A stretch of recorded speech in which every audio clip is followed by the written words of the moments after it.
sagalee qeerroo bilisummaa Oromooti. Sagaleen qeerroo bilisummaa Oromoo torbaanitti guyyaa 3 facaasaa yookaan kibxata kamisaa fi jimaata akka lakkoofsa sa'a Oromootti galgala keessaa sa'a 7:00 hanga 8tti meetir baandii 16 yookaan kiiloo heerzii 17,840 irratti qilleensa irraan isiniif darbuudha. Kun sagalee qeerroo bilisummaa Oromooti.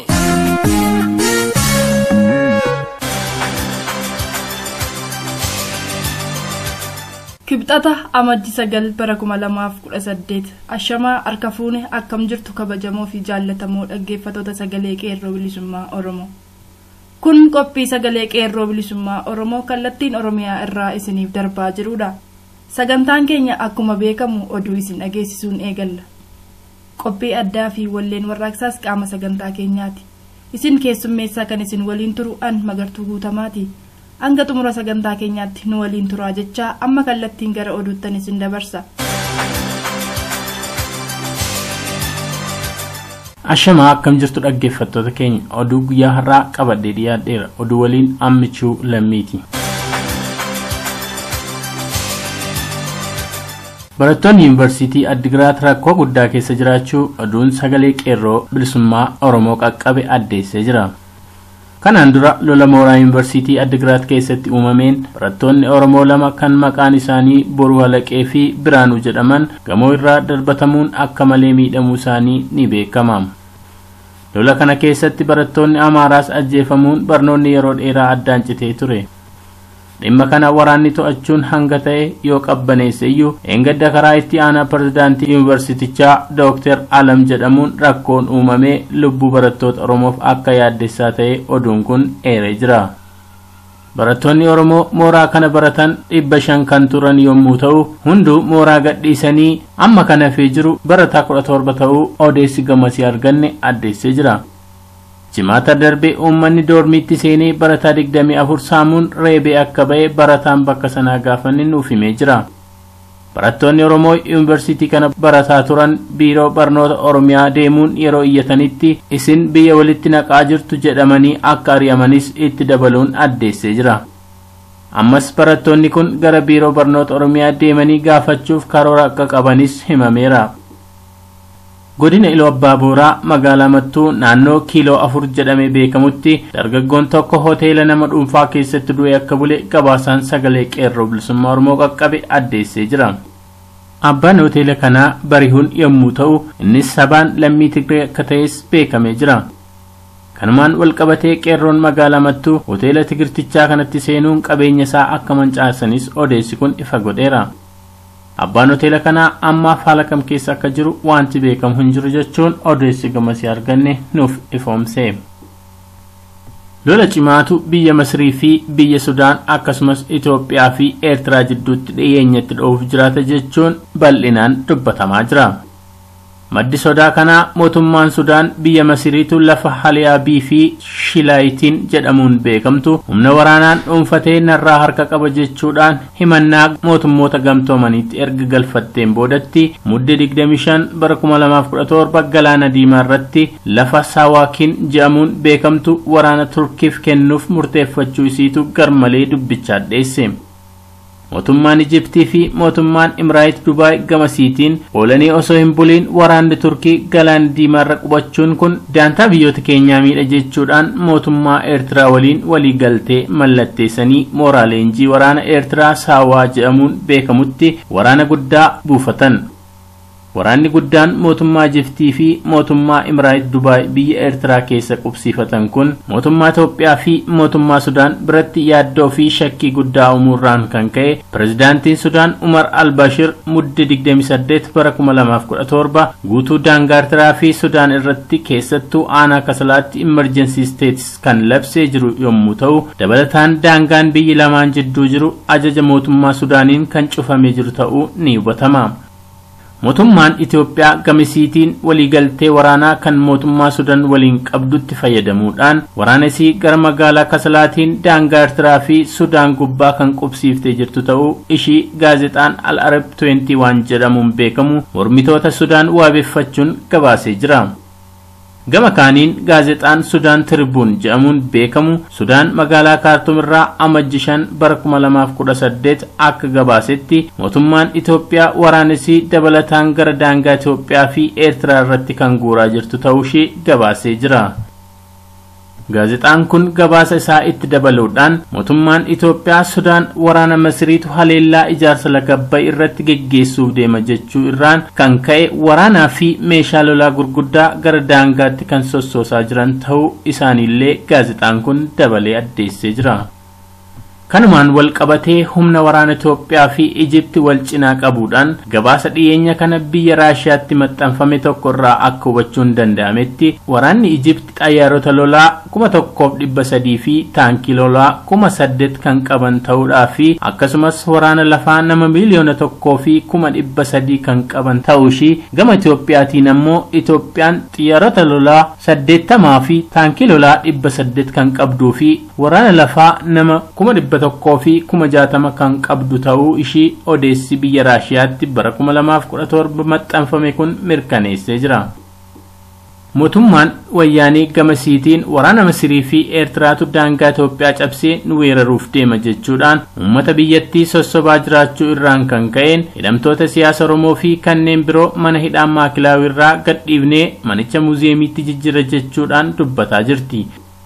mootummaan naannoo Oromiyaa gamasiitiin warraaqsi Oromoon itti jiru xiqqeessuun daantaa sabaarra daantaa biyyaatu caala jedhee uummata Oromoo gara waraanaatti naquuf afaan damma dibee akka dubbachaa jiru beekameera.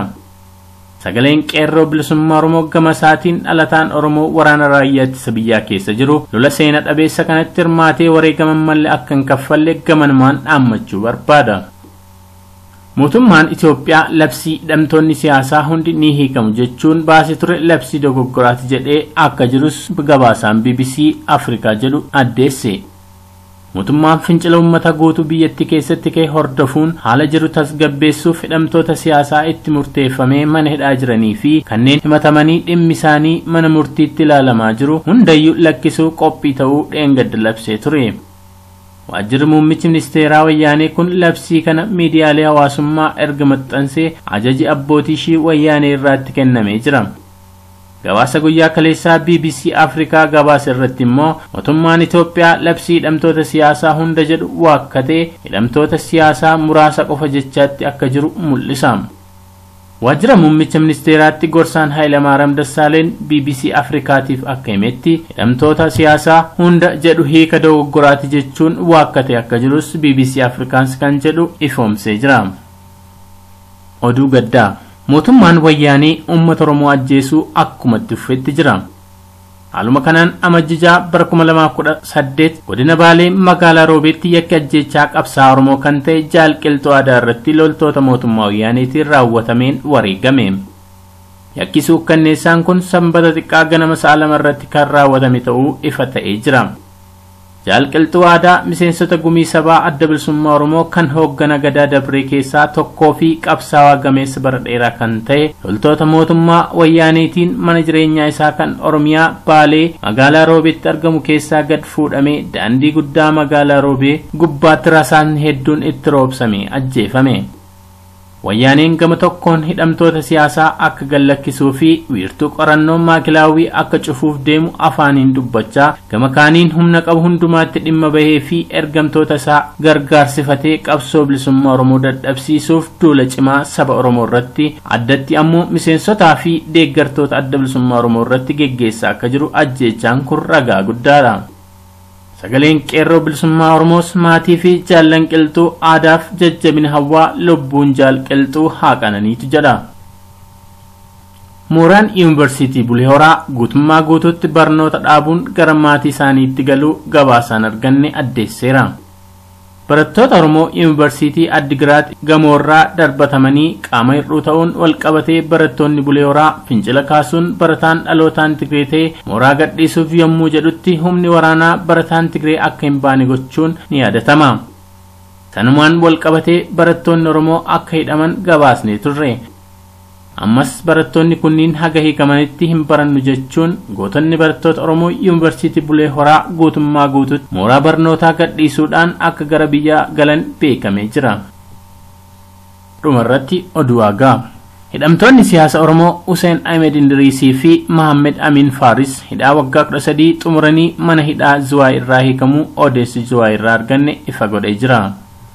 Egaan dhaggeeffattoota keenya oduun guyyaa har'aaf qabadhee dhiyaadhe kana fakkaata. Sagantaa keenyaaf waliin turtii gaarii.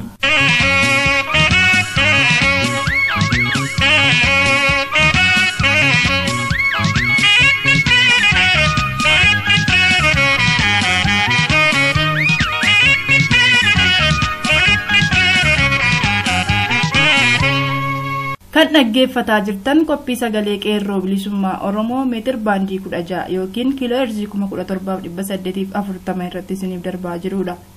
Oduu kan isin dhageessise jaalmechuu lammii ture horii bulii jenna.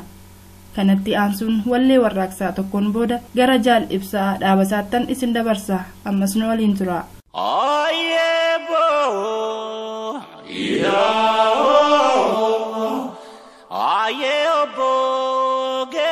Lola Buli gairo Nuti gairo Mija darra dirana Qeerroo bilisummaa Oromoo fi Oromummaa.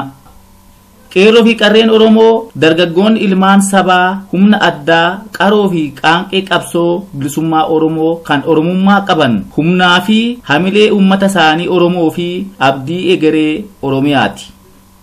Irree warraaqsaa mootora hiree murteeffannaa Oromooti. Qeerroo fi qarreen Oromoo dungoo qabsoo bilisummaa Oromoo ta'uun harka duwwaa diina qeessa miila isaatii hanga funyaanitti qawwee fi meeshaa gurguddaa biroo hidhatee jiru qalamaa fi waraqaa duwwaadhaan reeqqisiisee yaaddoo haala namaa keessatti kuffisee argama. Dargaggoonni Oromoo kan Oromummaan dhaabbatan Oromiyaa mara keessatti fincila diddaa gabrummaa sochii birmadummaa gaaffii mirkaneeffannaa abbaa biyyummaa Oromoodhaaf hubannoo fi xiyyeeffannoo laatanii qabsoo finiinsaa jiru. Barattoonni Oromoo Oromiyaa keessatti baroota 60moota keessa dura bara sirnoota Habashaa darban bara hoggansa mootii Haayile Sillaasee fi abbaa irree Dargii illeen diddaa sirna dhiittaa mirga dhala namaa keessatti qooda guddaa fi hangafummaa oofaa turaniiru. Quuqqamtoonni sabboontonni ilmaan Oromoo kallattii adda addaatiin manneen barnoota olaanoo biyyattii keessatti argaman keessaa sodaa tokko malee walitti dhufanii rakkoo dhimma biyya isaanii fi gidiraa fi shira sirna mootota Habashaa qaqqabsiisaa ture mormaa darbanii bultoo qabsoo har'aa Oromoon harkaa qabu kanaaf hundee jabaa gadi dhaaban. Seenaa seeran katabame calaqqeen eenyummaa Oromoo qaroo fi qeerroon Oromootu bu'uura buuse. Akka har'a maqaa qeerroo jedheen yoo of waamuun illee hafe dheengaddaa fi kaleessalleen sochiin dargaggoota Oromoo bifa adda addaatiin qindaa'ee sirna Oromoo jaalatamaa fi beekamaa sirna gadaa keessatti illeen qooda fi gulantaa adda addaatti hihiramee jira. Gaammee xixiqqoo fi gurguddoo foollee kuusa fi raabaa doorii gulantaa fi sadarkaan kan ijaarame maadhee fi miseensa dargaggootaa qofaatti jirudha. Ammas as dhiheenya kana qeerroo fi qarreen Oromoo jedhamee akka waamamu irratti walii galuun maqaan har'a diina shororkeessee fi fira boonse kuni argame. Qeerroo jechuun yeroo hiikaa isaarraa kaane dargaggeessa gahaa kan hin fuune humna qabeessa kan ta'e ari'ee kan qabu kan gaara bu'ee ba'u kan laga utaalee ce'u humna jijjiiru kan hin sodaanne kutannoo fi murannoodhaan guutamee humna ijaarramee fi ijaaru anniisaa qabsoo Oromooti. Durbiin heerumne immoo qarree jedhanii waamu. Qarree jechuun durba bantii yookiin durbummaa qabdu jechuudha. Akkuma dhiira hin fuuneef qeerroo jennu durbaifis qarree jennaan. Dargaggoonni sadarkaa kanarra jiran dhimma biyyaa fi uummata isaanirraa kan hafe waan biraa kan isaan yaaddessu gatii hin qabneef baabura qabsoo bilisummaa Oromoo ta'uu isaanii hubatamee sochiin isaan godhan gara qeerroo bilisummaa Oromootti guddifame. Har'a maqaan kuni sadarkaa biyyattii bira darbee guutuu addunyaattuu beekamtii argachaa jira. diina maqaa kanaan guddoo yaaddoo keessa kan seene maqaa poolisii federaalaa jedheen qorannoo gadi fagoo qeerroo bilisummaa Oromoo irratti goona jedhuun yaada fi miira sodaa qabsoo bilisummaa Oromoo irratti qaban ifatti dubbatan.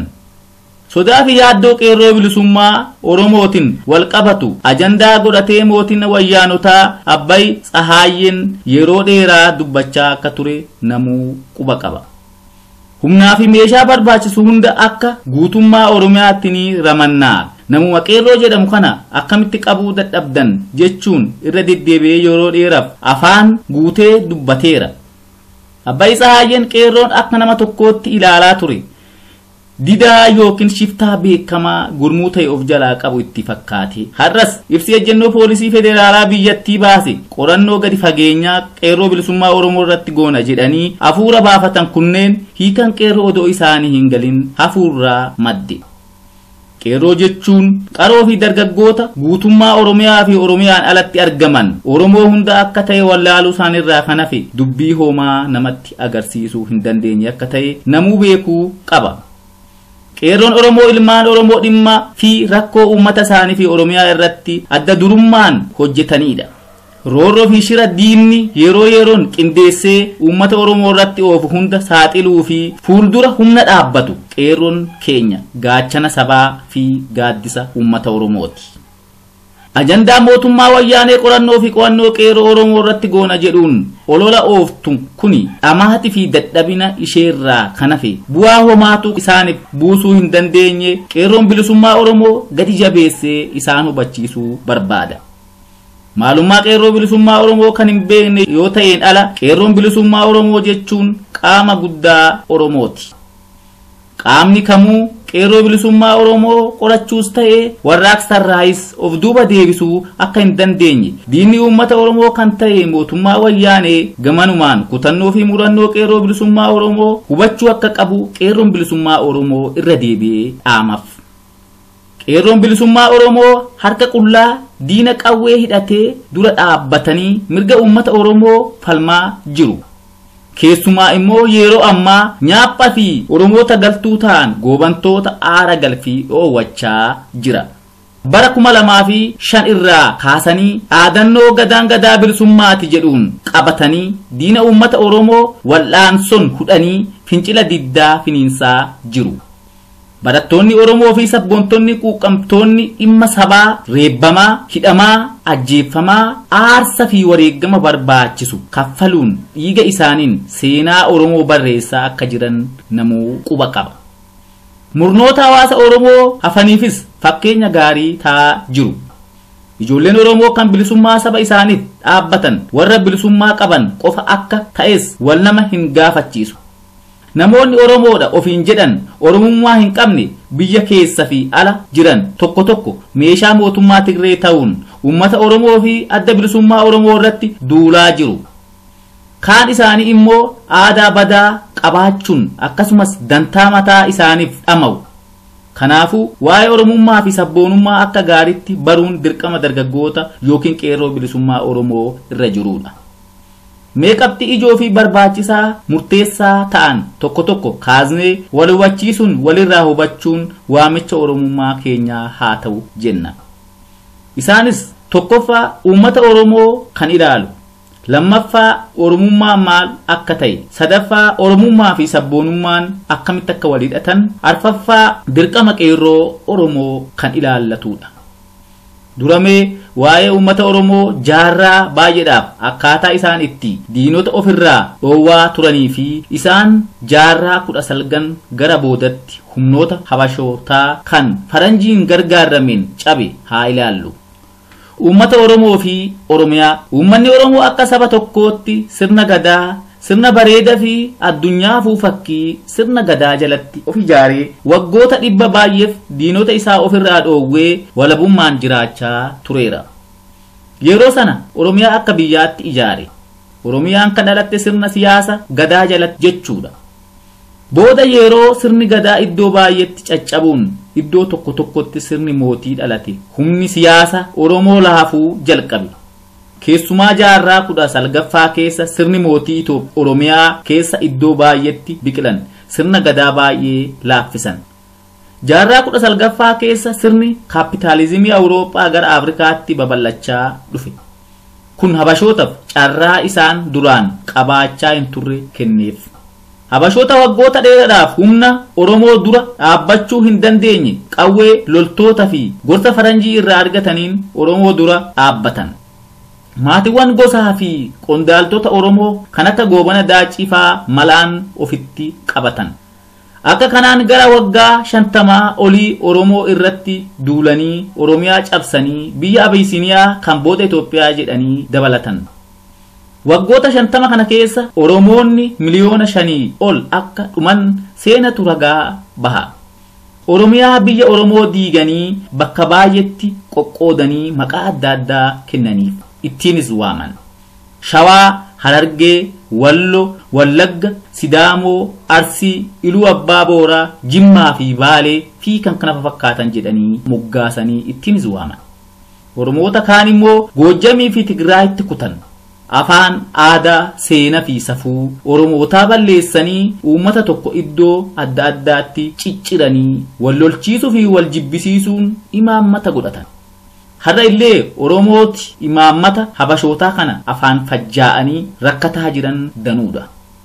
Yaada fi ilaalcha hamaa akkasii keessaa bahamee amma Oromummaa fi sabboonummaan ija godhatee kana balleessuuf of duuba deebisuu miti yeroodhaaf dhaabuun illee hin salphatu. Oromoo yeroo ammaa kana akkuma namuu quba qabu Oromiyaa guutuu keessatti akkasumas Oromiyaa alaa biyyoota addunyaa guutuu irra jiran hunda biratti haalan qabsoo finiinsaa jiru. Bakka baay'eetti sirna habashootaa didanii fincila akkuma turan ammas itti jiru. Baroota fi sirnoota darban keessa rakkoo fi haala ture tokko tokko kaasnee akka fakkeenyatti haa ilaallu. Lolli raayyaa Zeeboo, lolli ituu humbaanaa ilmaan arfan qallootiin giddugala Oromiyaa Oromoonni tuulamaa bakka baay'ee shaggar dabalatee adeemsifame. Fincila diddaa qonnaan bultoota Baalee fi Arsii akkasumas lixa Oromiyaa bakka baay'eetti diddaa sirna Habashaa waliin godhame keessaa Sibuu fi Guduruutti mormiin diina waliin adeemsifame ture. Gochaa qabsoo Oromootiin Oromoon har'a of harkaa qaban kanaadha. Keessumaa lolli Baalee bara 60moota keessa turee fi dhalachuu waldaa Macaaf Tuulamaa biqiluu sabboonummaa Oromoof guddinaa fi dagaagina Oromummaaf karaa saaqeera. Waldaan artistoota arfan qalloo kan Dirree Dawaatti baruma 60moota keessa dhalate gabbina Oromummaa fi sabboonummaaf qooda olaanaa gumaacheera. Sochiin bara baay'eef iddoo adda addaatti adeemaa turetu bara 70moota keessa dhalachuu adda bilisummaa Oromoof haala bareedaa aanjesse. Addi bilisummaa Oromoos karaa yookiin xurree Oromummaa fi sabboonummaan ittiin guddatu gadi jabeessee lafa qabsiisee babal'ise. Egaa warra seenaa kana hin beekne warra Oromummaa fi sabboonummaa hin qabne kan adda bilisummaa Oromoo jibbu kan olola hamaa halkanii fi guyyaa irratti oofu. Jaarimootni siyaasa Oromoo hedduun adda bilisummaa booda dhalatan. Oromummaa sabboonummaa fi tokkummaan Oromoo cimsuuf jaarimoonni Oromoo agoobara adda bilisummaa jedhamu jalatti of ijaaruun dirqama ture. Addi bilisummaa Oromoo gaaddisaa fi gaachana uummanni Oromoo Oromummaa jalaa waraabbachuu danda'anidha. Addi bilisummaa Oromoo hundee eenyummaa Oromoo jaarmayaa fedhaa fi miira uummata isaa giddugaleessa godhatee warraaqu faayidaa fi fedha dhuunfaa fi dantaa xixiqqoo biraarraa walaba ta'e alateedha. Kanaafuu jaarimoonni Oromoo biraas adda bilisummaa Oromoo jibbuu fi abaaruu dhiisanii tokkummaa Oromoo jabeessuun diinota irratti bobba'uun dirqama ta'uu akka qabu barachuu qabu. Jaarmiyaa tokko qofa qabaachuun akkuma abbaa irree yookaan diiktaatorshiippii babal'isuu danda'u. Jaarmiyootiin baay'ee qabaachuun tokkummaa Oromoo laaffisuu danda'eera. Oromoon hunduu kana baree siyaasa keenya madaala haqaa walqixxummaa fi diimokiraasii irratti ijaaruu qabnaan waamicha keenya. Oromummaa sabboonummaa tokkummaa fi diimokiraasiin hundee siyaasa Oromoo ta'uu qaba. Bilisummaan daandii kanaan malee akka hin dhumnes namuu hubachuun irra jiraata. Oromummaan maali? Oromummaa jechuun maalummaa eenyummaa Oromoo kan ta'e afaan Oromoo, aadaa Oromoo, seenaa fi safuu Oromoo, duudhaa fi sirna amantii Oromoo qabaachuu fi beekuu yommuu ta'u, oolte bulteen haalli jiruuf jireenya Oromoo hundi walitti dabalamanii calaqqee eenyummaa saba Oromootu Oromummaadha. Oromummaan madda siyaasaa fi sabboonummaa Oromooti. Daandii bilisummaa Oromoo saaqudha. Daandiin bilisummaa kun wanta Oromoon waliin qaban irratti ijaarameedha. Oromummaan akka ilaalcha sabboonummaatti Oromoo humna siyaasatiin bilisummaa namooma yookaan human liberation goffachiisuu danda'an jedhamee amanama. Akkasumas akka uummanni Oromoo waa'ee ofii baratee uummattoota biraa wajjin madaalee wanta irraa hir'ate guuttatee mirga isaaf garaa guutuun lolatu isa kakaasa. Oromummaan humnaa fi hamilee seenaa aadaa fi karaa bilisummaa Oromooti. Kanaafuu seenaa Oromoo isa diinni awwaale mul'isuun aadaa isaa tuffatame deebisee gabbisee dagaagsee ijaaruun mirga namooma Oromoo dhiittame bilisoomsuun Oromummaadha. Oromummaan ilaalcha ittiin mootummaa fi dhaabbattoota koloneeffattoota Habashaa Oromiyaa keessaa ittiin buqqisanidha. Akkasumas ilmaan Oromoo dubartii fi dhiira beeka fi wallaalaa sooressaa fi hiyyeessa utuu hin jedhin gandaa fi gosaan lagaa fi amantiin otoo hin qoodin sirna Oromoo kan gadaa fi diimokiraasii haqaan akka ijaaraman karaa bana. Kana gochuuf uummatuma Oromootu iddoo baay'eetti caccabe deebisee of ijaaruudhaan haaromsa. Siyaasa Oromoo keessatti gadaa fi lagaan kaka'uun nyaaphaaf meeshaa ta'uun uummata biraatiif of ijaaruu yaaluun gadaantummaa ta'uu mul'isa. Oromoonni wanta akkanaa beekas ta'ee utuu hin beekin hojjetan wallaansoo bilisummaaf godhamutti gufuu akka ta'an hubachuu qabu. Keessumaa warri siyaasa keessa jiran badii akkasii irraa of eeggachuun dirqama Oromummaati. Oromummaan dhiiga gandummaa fi laga irratti kan hin ijaaramne. Kanaafuu biyyummaa seenaa aadaa afaan bilisummaa fi fedha uummata Oromoo hunda irratti hundaa'uudhaan of ijaaruun barbaachisaadha. Kun hunduu kan ta'uu danda'u yoo Oromoon akka uummata tokkootti of ijaaree jaarmaa cimaa fi jabaa geggeeffame qofaadha. Jaarmaa jabaa fi cimaan akeeka uummanni Oromoo irratti waliigalan baasee uummata irratti hojjechisiisa. Jaarmayoota Oromoo keessaa kanatti dhiyoo kan jiru adda bilisummaa Oromooti. Addi bilisummaa Oromoo jabeessuu fi bira dhaabbachuun wanta irratti baruun wallaansoo qajeelchuun dirqama dargaggoota Oromooti.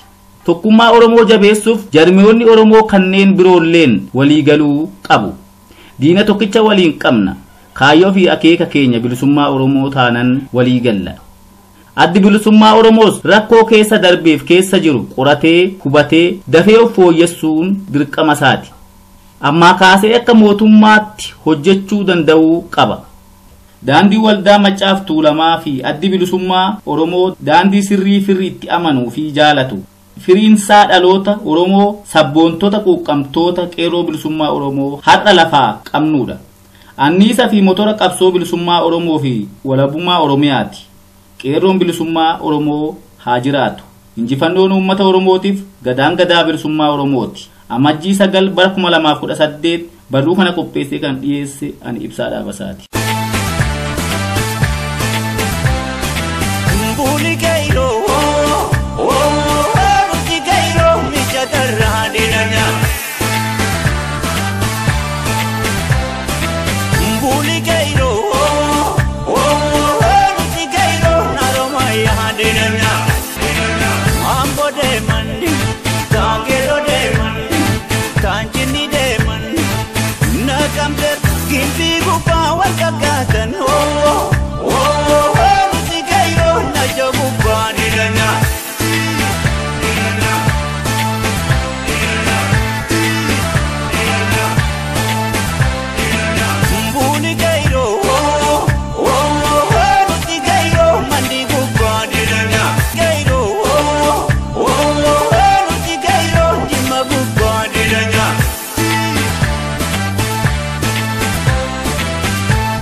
Egaan dhaggeeffatoota keenya sagantaan guyyaa har'aaf qopheeffanne kana fakkaata.